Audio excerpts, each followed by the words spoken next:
2022 यानी भारत के पहले स्वदेशी एयरक्राफ्ट कैरियर आईएनएस विक्रांत का स्वागत।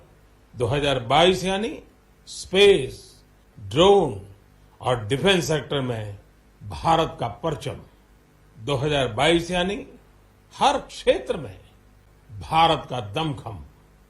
खेल के मैदान में भी, चाहे कॉमनवेल्थ गेम्स हो या हमारी महिला हॉकी टीम की जीत, हमारे युवाओं ने जबरदस्त सामर्थ्य दिखाया। साथियों, इन सब के साथ ही साल 2022 एक और कारण से हमेशा याद किया जाएगा। ये है एक भारत श्रेष्ठ भारत की भावना का विस्तार। देश के लोगों ने एकता और एकजुटता को सेलिब्रेट करने के लिए भी कई अद्भुत आयोजन किए। गुजरात के माधवपुर मेला हो, जहां रुक्मिणी विवाह और भगवान कृष्ण के पूर्वोत्तर से संबंधों को सेलिब्रेट किया जाता है, या फिर काशी तमिल संगमम हो, इन पर्वों में भी एकता के कई रंग दिखे। 2022 में देशवासियों ने एक और अमर इतिहास लिखा है। अगस्त के महीने में चला हर घर तिरंगा अभियान, भला कौन भूल सकता है। वो पल थे, हर देशवासी के रोंगटे खड़े हो जाते थे। आजादी के 75 वर्ष के इस अभियान में पूरा देश तिरंगामय हो गया। 6 करोड़ से ज्यादा लोगों ने तो तिरंगे के साथ सेल्फी भी भेजी। आजादी का ये अमृत महोत्सव अभी अगले साल भी ऐसे ही चलेगा, अमृत काल की नींव को और मजबूत करेगा। साथियों, इस साल भारत को G20 समूह की अध्यक्षता की जिम्मेदारी भी मिली है। मैंने पिछली बार इस पर विस्तार से चर्चा भी की थी। साल 2023 में हमें G20 के उत्साह को नई ऊंचाई पर लेकर जाना है। इस आयोजन को एक जन आंदोलन बनाना है। मेरे प्यारे देशवासियों, आज दुनिया भर में धूमधाम से क्रिसमस का त्योहार भी मनाया जा रहा है। ये जीसस क्राइस्ट के जीवन, उनकी शिक्षाओं को याद करने का दिन है। मैं आप सभी को क्रिसमस की ढेर सारी शुभकामनाएं देता हूं। साथियों, आज हम सभी के श्रद्धेय अटल बिहारी वाजपेयी जी का जन्मदिन भी है। वे एक महान राजनेता थे, जिन्होंने देश को असाधारण नेतृत्व दिया। हर भारतवासी के हृदय में उनके लिए एक खास स्थान है। मुझे कोलकाता से आस्था जी का एक पत्र मिला है। इस पत्र में उन्होंने हाल की अपनी दिल्ली यात्रा का जिक्र किया है। वे लिखती हैं कि इस दौरान उन्होंने पीएम म्यूजियम देखने के लिए समय निकाला। इस म्यूजियम में उन्हें अटल जी की गैलरी खूब पसंद आई। अटल जी के साथ वहां खींची गई तस्वीर तो उनके लिए यादगार बन गई है। अटल जी की गैलरी में हम देश के लिए उनके बहुमूल्य योगदान की झलक देख सकते हैं। इंफ्रास्ट्रक्चर हो, शिक्षा या फिर विदेश नीति, उन्होंने भारत को हर क्षेत्र में नई ऊंचाइयों पर ले जाने का काम किया। मैं एक बार फिर अटल जी को हृदय से नमन करता हूं। साथियों, कल 26 दिसंबर को वीर बाल दिवस है और मुझे इस अवसर पर दिल्ली में साहिबजादा जोरावर सिंह जी और साहिबजादा फतेह सिंह जी की शहादत को समर्पित एक कार्यक्रम में शामिल होने का सौभाग्य मिलेगा। देश साहिबजादे और माता गुजरी के बलिदान को हमेशा याद रखेगा। मेरे प्यारे देशवासियों, हमारे यहां कहा जाता है, सत्यम किम प्रमाणम, प्रत्यक्षम किम प्रमाणम। यानी सत्य को प्रमाण की आवश्यकता नहीं होती, जो प्रत्यक्ष है उसे भी प्रमाण की आवश्यकता नहीं होती, लेकिन बात जब आधुनिक मेडिकल साइंस की हो तो उसमें सबसे महत्वपूर्ण होता है प्रमाण, एविडेंस। सदियों से भारतीय जीवन का हिस्सा रहे योग और आयुर्वेद जैसे हमारे शास्त्रों के सामने एविडेंस बेस्ड रिसर्च की कमी हमेशा हमेशा एक चुनौती रही है। परिणाम दिखते हैं लेकिन प्रमाण नहीं होते हैं। लेकिन मुझे खुशी है कि एविडेंस बेस्ड मेडिसिन के युग में अब योग और आयुर्वेद आधुनिक युग की जांच और कसौटियों पर भी खरे उतर रहे हैं। आप सभी ने मुंबई के टाटा मेमोरियल सेंटर के बारे में जरूर सुना होगा। इस संस्थान ने रिसर्च, इनोवेशन और कैंसर केयर में बहुत नाम कमाया है। इस सेंटर द्वारा की गई एक इंटेंसिव रिसर्च में सामने आया है कि ब्रेस्ट कैंसर के मरीजों के लिए योग बहुत ज्यादा असरकारी है। टाटा मेमोरियल सेंटर ने अपनी रिसर्च के नतीजों को अमेरिका में हुई बहुत ही प्रतिष्ठित ब्रेस्ट कैंसर कॉन्फ्रेंस में प्रस्तुत किया है। इन नतीजों ने दुनिया के बड़े बड़े एक्सपर्ट्स का ध्यान अपनी तरफ खींचा है, क्योंकि टाटा मेमोरियल सेंटर ने एविडेंस के साथ बताया है कि कैसे मरीजों को योग से लाभ हुआ है।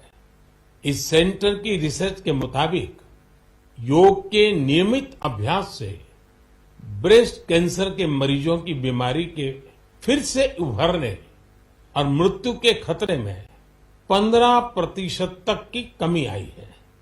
भारतीय पारंपरिक चिकित्सा में यह पहला उदाहरण है जिसे पश्चिमी तौर तरीकों वाले कड़े मानकों पर परखा गया है। साथ ही यह पहली स्टडी है जिसमें ब्रेस्ट कैंसर से प्रभावित महिलाओं में योग से क्वालिटी ऑफ लाइफ के बेहतर होने का पता चला है। इसके लॉन्ग टर्म बेनिफिट्स भी सामने आए हैं। टाटा मेमोरियल सेंटर ने अपनी स्टडी के नतीजों को पेरिस में हुए European society of medical oncology में उस सम्मेलन में प्रस्तुत किया है। साथियों, आज के युग में भारतीय चिकित्सा पद्धतियां जितनी ज्यादा एविडेंस बेस्ड होगी उतनी ही पूरे विश्व में उनकी स्वीकार्यता बढ़ेगी। इसी सोच के साथ दिल्ली के एम्स में भी एक प्रयास किया जा रहा है। यह हमारी पारंपरिक चिकित्सा पद्धतियों को वैलिडेट करने के लिए 6 साल पहले centre for integrative medicine and research की स्थापना की गई। इसमें लेटेस्ट मॉडर्न टेक्निक्स और रिसर्च मेथड्स का उपयोग किया जाता है। यह सेंटर पहले ही प्रतिष्ठित अंतर्राष्ट्रीय जर्नल्स में 20 पेपर प्रकाशित कर चुका है। अमेरिकन कॉलेज ऑफ कार्डियोलॉजी के जर्नल में प्रकाशित एक पेपर में सिंकपी से पीड़ित मरीजों को योग से होने वाले लाभ के बारे में बताया गया है। इसी प्रकार न्यूरोलॉजी जर्नल के पेपर में माइग्रेन में योग के फायदों के बारे में बताया गया है। इनके अलावा कई और बीमारियों में भी योग के बेनिफिट्स को लेकर स्टडी की जा रही है, जैसे heart disease, depression, sleep disorders और प्रेगनेंसी के दौरान महिलाओं को होने वाली समस्याएं। साथियों, कुछ दिन पहले ही मैं वर्ल्ड आयुर्वेद कांग्रेस के लिए गोवा में था। इसमें 40 से ज्यादा देशों के डेलीगेट शामिल हुए और यहाँ 550 से अधिक साइंटिफिक पेपर्स प्रेजेंट किए गए। भारत सहित दुनिया भर की करीब 215 कंपनियों ने यहाँ एग्जीबिशन में अपने प्रोडक्ट्स को डिस्प्ले किया। 4 दिनों तक चले इस एक्सपो में 1 लाख से भी अधिक लोगों ने आयुर्वेद से जुड़े अपने एक्सपीरियंस को एंजॉय किया। आयुर्वेद कांग्रेस में भी मैंने दुनिया भर से जुटे आयुर्वेद एक्सपर्ट्स के सामने एविडेंस बेस्ड रिसर्च का आग्रह दोहराया। जिस तरह कोरोना वैश्विक महामारी के इस समय में योग और आयुर्वेद की शक्ति को हम सभी देख रहे हैं, उसमें इनसे जुड़ी एविडेंस बेस्ड रिसर्च बहुत ही महत्वपूर्ण साबित होगी। मेरा आपसे भी आग्रह है कि योग, आयुर्वेद और हमारी पारंपरिक चिकित्सा पद्धतियों से जुड़े हुए ऐसे प्रयासों के बारे में अगर आपके पास कोई जानकारी हो तो उन्हें सोशल मीडिया पर जरूर शेयर करें। मेरे प्यारे देशवासियों, बीते कुछ वर्षों में हमने स्वास्थ्य क्षेत्र से जुड़ी कई बड़ी चुनौतियों पर विजय पाई है। इसका पूरा श्रेय हमारे मेडिकल एक्सपर्ट्स, साइंटिस्ट और देशवासियों की इच्छा शक्ति को जाता है। हमने भारत से स्मॉल पॉक्स, पोलियो और गिनी वॉर्म जैसी बीमारियों को समाप्त करके दिखाया है। आज मन की बात के श्रोताओं को मैं एक और चुनौती के बारे में बताना चाहता हूं, जो अब समाप्त होने की कगार पर है। ये चुनौती है, ये बीमारी है कालाजार। इस बीमारी का परजीवी सैंड फ्लाई यानी बालू मक्खी के काटने से फैलता है। जब किसी को कालाजार होता है तो उसे महीनों तक बुखार रहता है, खून की कमी हो जाती है, शरीर कमजोर पड़ जाता है और वजन भी घट जाता है। यह बीमारी बच्चों से लेकर बड़ों तक किसी को भी हो सकती है, लेकिन सबका प्रयास से कालाजार नाम की ये बीमारी अब तेजी से समाप्त होती जा रही है।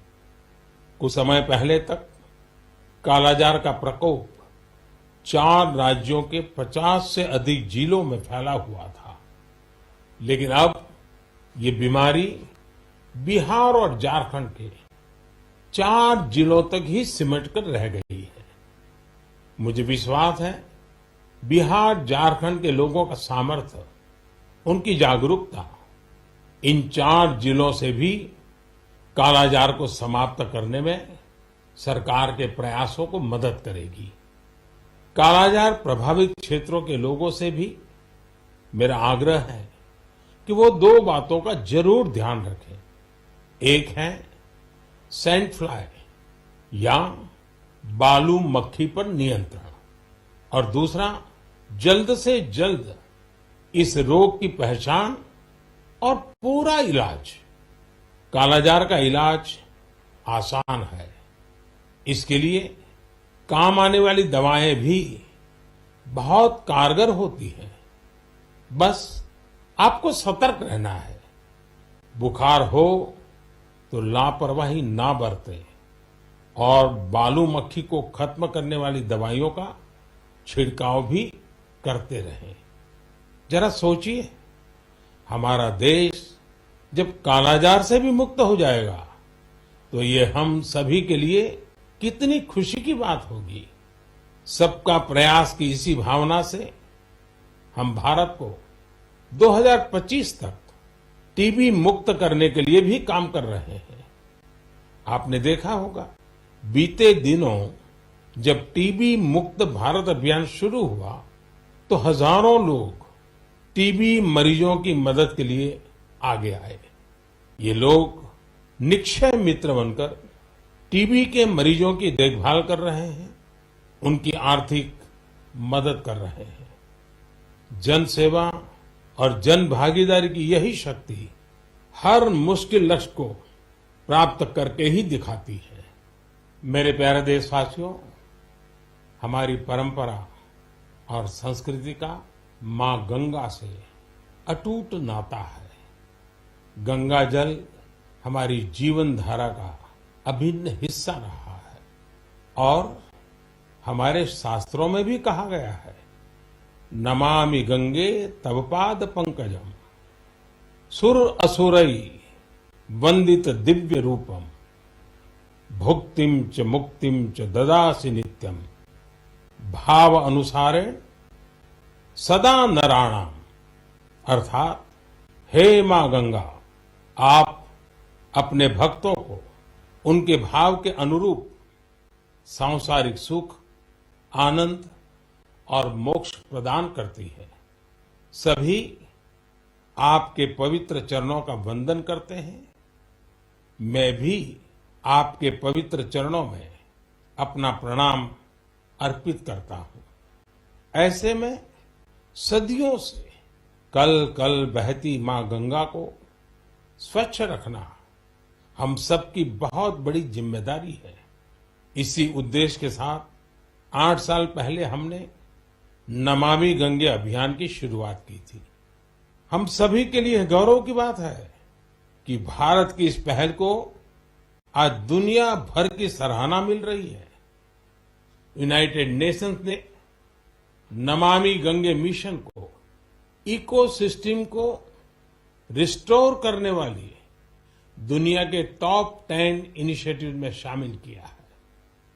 ये और भी खुशी की बात है कि पूरे विश्व के 160 ऐसे इनिशिएटिव्स में नमामि गंगे को यह सम्मान मिला है। साथियों, नमामि गंगे अभियान की सबसे बड़ी ऊर्जा लोगों की निरंतर सहभागिता है। नमामि गंगे अभियान में गंगा प्रहरियों और गंगा दूतों की भी बड़ी भूमिका है। वे पेड़ लगाने, घाटों की सफाई, गंगा आरती, नुक्कड़ नाटक, पेंटिंग और कविताओं के जरिए जागरूकता फैलाने में जुटे हैं। इस अभियान से बायोडायवर्सिटी में भी काफी सुधार देखा जा रहा है। हिल्सा मछली, गंगा डॉल्फिन और कछुओं की विभिन्न प्रजातियों की संख्या में काफी वृद्धि हुई है। गंगा का इकोसिस्टम क्लीन होने से आजीविका के अन्य अवसर भी बढ़ रहे हैं। यहां मैं जलज आजीविका मॉडल की चर्चा करना चाहूंगा, जो कि बायोडायवर्सिटी को ध्यान में रखकर तैयार किया गया है। इस टूरिज्म बेस्ड बोट सफारीज को 26 लोकेशंस पर लॉन्च किया गया है। जाहिर है, नमामि गंगे मिशन का विस्तार, उसका दायरा नदी की सफाई से कहीं ज्यादा बढ़ा है। ये जहां हमारी इच्छा शक्ति और अथक प्रयासों का एक प्रत्यक्ष प्रमाण है, वहीं ये पर्यावरण संरक्षण की दिशा में विश्व को भी एक नया रास्ता दिखाने वाला है। मेरे प्यारे देशवासियों, जब हमारी संकल्प शक्ति मजबूत हो तो बड़ी से बड़ी चुनौती भी आसान हो जाती है। इसकी मिसाल पेश की है सिक्किम के थेगू गांव के संगे शेरपा जी ने। ये पिछले 14 साल से 12,000 फीट से भी ज्यादा की ऊंचाई पर पर्यावरण संरक्षण के काम में जुटे हुए हैं। संगे जी ने सांस्कृतिक और पौराणिक महत्व का सोमगो लेक, उसे स्वच्छ रखने का बीड़ा उठा लिया है। अपने अथक प्रयासों से उन्होंने इस ग्लेशियर लेक का रंग रूप ही बदल डाला है। साल 2008 में संगे शेरपा जी ने जब स्वच्छता का यह अभियान शुरू किया था, तब उन्हें कई मुश्किलों का सामना करना पड़ा, लेकिन देखते ही देखते उनके इस नेक कार्यों में युवाओं और ग्रामीणों के साथ ही पंचायत का भी भरपूर सहयोग मिलने लगा। आज आप अगर सोमगो लेक को देखने जाएंगे तो वहां चारों ओर आपको बड़े बड़े गार्बेज बिन्स मिलेंगे। अब यहां जमा हुए कूड़े कचरे को रिसाइकलिंग के लिए भेजा जाता है। यहां आने वाले पर्यटकों को कपड़े से बने गार्बेज बैग भी दिए जाते हैं, ताकि कूड़ा कचरा इधर उधर न फेंके। अब बेहद साफ सुथरी हो चुकी इस झील को देखने हर साल करीब 5 लाख पर्यटक यहाँ पहुंचते हैं। सोमगो लेक के संरक्षण के इस अनूठे प्रयास के लिए संगे शेरपा जी को कई संस्थाओं ने सम्मानित भी किया है। ऐसी ही कोशिशों के बदौलत आज सिक्किम की गिनती भारत के सबसे स्वच्छ राज्यों में होती है। मैं संगे शेरपा जी और उनके साथियों के साथ साथ देश भर में पर्यावरण संरक्षण के नेक प्रयास में जुटे लोगों की भी हृदय से प्रशंसा करता हूं। साथियों, मुझे खुशी है कि स्वच्छ भारत मिशन आज हर भारतीय के मन में रच बस चुका है। साल 2014 में इस जन आंदोलन के शुरू होने के साथ ही इसे नई ऊंचाइयों पर ले जाने के लिए लोगों ने कई अनूठे प्रयास किए हैं और ये प्रयास सिर्फ समाज के भीतर ही नहीं बल्कि सरकार के भीतर भी हो रहे हैं। लगातार इन प्रयासों का परिणाम ये है, कूड़ा कचरा हटने के कारण, बिन जरूरी सामान हटने के कारण दफ्तरों में काफी जगह खुल जाती है, नया स्पेस मिल जाता है। पहले जगह के अभाव में दूर दूर किराए पर दफ्तर रखने पड़ते थे। इन दिनों ये साफ सफाई के कारण इतनी जगह मिल रही है कि अब एक ही स्थान पर सारे दफ्तर बैठ रहे हैं। पिछले दिनों सूचना और प्रसारण मंत्रालय ने भी मुंबई में, अहमदाबाद में, कोलकाता में, शिलांग में, कई शहरों में अपने दफ्तरों में भरपूर प्रयास किया और उसके कारण आज उनको 2-2, 3-3 मंजिलें पूरी तरह नए सिरे से काम में आ सके ऐसी उपलब्ध हो गई। ये अपने आप में स्वच्छता के कारण हमारे संसाधनों का ऑप्टिमम यूटिलाइजेशन का उत्तम अनुभव आ रहा है। समाज में भी, गांव-गांव, शहर-शहर में भी, उसी प्रकार से दफ्तरों में भी ये अभियान देश के लिए भी हर प्रकार से उपयोगी सिद्ध हो रहा है। मेरे प्यारे देशवासियों, हमारे देश में अपनी कला संस्कृति को लेकर एक नई जागरूकता आ रही है, एक नई चेतना जागृत हो रही है। मन की बात में हम अक्सर ऐसे उदाहरणों की चर्चा भी करते हैं जैसे कला, साहित्य और संस्कृति समाज की सामूहिक पूंजी होते हैं। वैसे ही इन्हें आगे बढ़ाने की जिम्मेदारी भी पूरे समाज की होती है। ऐसा ही एक सफल प्रयास लक्षद्वीप में हो रहा है। यहाँ कल्पेनी द्वीप पर एक क्लब है, कुमेल ब्रदर्स चैलेंजर्स क्लब। ये क्लब युवाओं को स्थानीय संस्कृति और पारंपरिक कलाओं के संरक्षण के लिए प्रेरित करता है। यहाँ युवाओं को लोकल आर्ट, कोलकली, परिचाकली, किलिपट्टू और पारंपरिक गानों की ट्रेनिंग दी जाती है। यानी पुरानी विरासत नई पीढ़ी के हाथों में सुरक्षित हो रही है, आगे बढ़ रही है। और साथियों, मुझे खुशी है इस प्रकार के प्रयास देश में ही नहीं विदेश में भी हो रहे हैं। हाल ही में दुबई से खबर आई कि वहां के कालारी क्लब ने Guinness book of world records में नाम दर्ज किया है। कोई भी सोच सकता है कि दुबई के क्लब ने रिकॉर्ड बनाया तो जो भारत से क्या संबंध। दरअसल ये रिकॉर्ड भारत की प्राचीन मार्शल आर्ट कलारियापट्टू से जुड़ा है। ये रिकॉर्ड एक साथ सबसे अधिक लोगों के द्वारा कलारी के प्रदर्शन का है। कलारी क्लब दुबई में दुबई पुलिस के साथ मिलकर ये प्लान किया और यूएई के नेशनल डे में प्रदर्शित किया। इस आयोजन में 4 साल के बच्चों से लेकर 60 वर्ष तक के लोगों ने कलारी की अपनी क्षमता का बेहतरीन प्रदर्शन किया। अलग अलग पीढ़ियां कैसे एक प्राचीन परंपरा को आगे बढ़ा रही हैं, पूरे मनोयोग से बढ़ा रही हैं, ये उसका अद्भुत उदाहरण है। साथियों, मन की बात के श्रोताओं को मैं कर्नाटका के गडक जिले में रहने वाले कवेम श्री जी के बारे में भी बताना चाहता हूँ। कवेम श्री दक्षिण में कर्नाटका की कला संस्कृति को पुनर्जीवित करने के मिशन में पिछले 25 वर्षों से अनवरत लगे हुए हैं। आप कल्पना कर सकते हैं कि उनकी तपस्या कितनी बड़ी है। पहले तो वो होटल मैनेजमेंट के प्रोफेशन से जुड़े थे, लेकिन अपनी संस्कृति और परंपरा को लेकर उनका लगाव इतना गहरा था कि उन्होंने इसे अपना मिशन बना लिया। उन्होंने कला चेतना के नाम से एक मंच बनाया। ये मंच आज कर्नाटका के और देश विदेश के कलाकारों के कई कार्यक्रम आयोजित करता है। इसमें लोकल आर्ट और कल्चर को प्रमोट करने के लिए कई इनोवेटिव काम भी होते हैं। साथियों, अपनी कला संस्कृति के प्रति देशवासियों के उत्साह अपनी विरासत पर गर्व की भावना का ही प्रकटीकरण है। हमारे देश में तो हर कोने में ऐसे कितने ही रंग बिखरे हैं। हमें भी उन्हें सजाने, संवारने और संरक्षित करने के लिए निरंतर काम करना चाहिए। मेरे प्यारे देशवासियों, देश के अनेक क्षेत्रों में बांस से अनेक सुंदर और उपयोगी चीजें बनाई जाती हैं। विशेष रूप से आदिवासी क्षेत्रों में बांस के कुशल कारीगर, कुशल कलाकार है। जब से देश ने बैम्बू से जुड़े अंग्रेजों के जमाने के कानूनों को बदला है, इसका एक बड़ा बाजार तैयार हो गया है।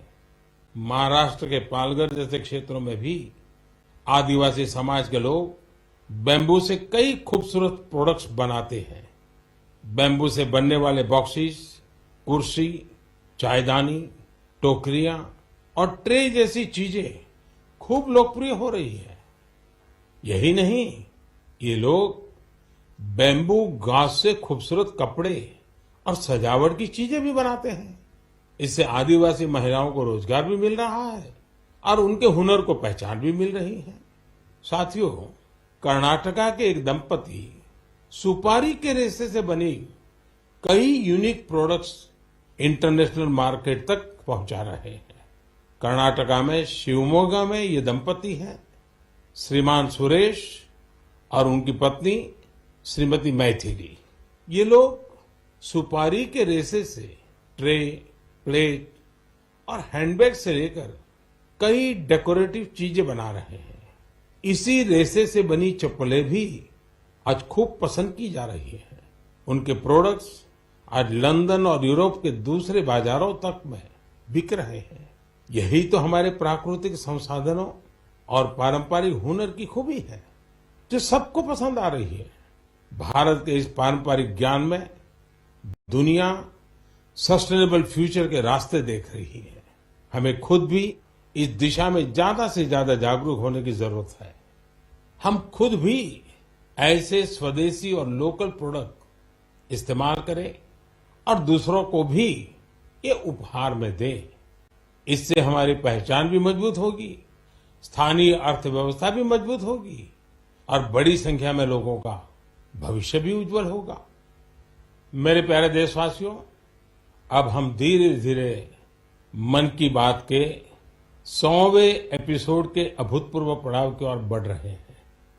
मुझे कई देशवासियों के पत्र मिले हैं, जिनमें उन्होंने 100वें एपिसोड के बारे में बड़ी जिज्ञासा प्रकट की है। 100वें एपिसोड में हम क्या बात करें, उसे कैसे खास बनाएं, इसके लिए आप मुझे अपने सुझाव भेजेंगे तो मुझे बहुत अच्छा लगेगा। अगली बार हम वर्ष 2023 में मिलेंगे। मैं आप सभी को वर्ष 2023 की शुभकामनाएं देता हूं।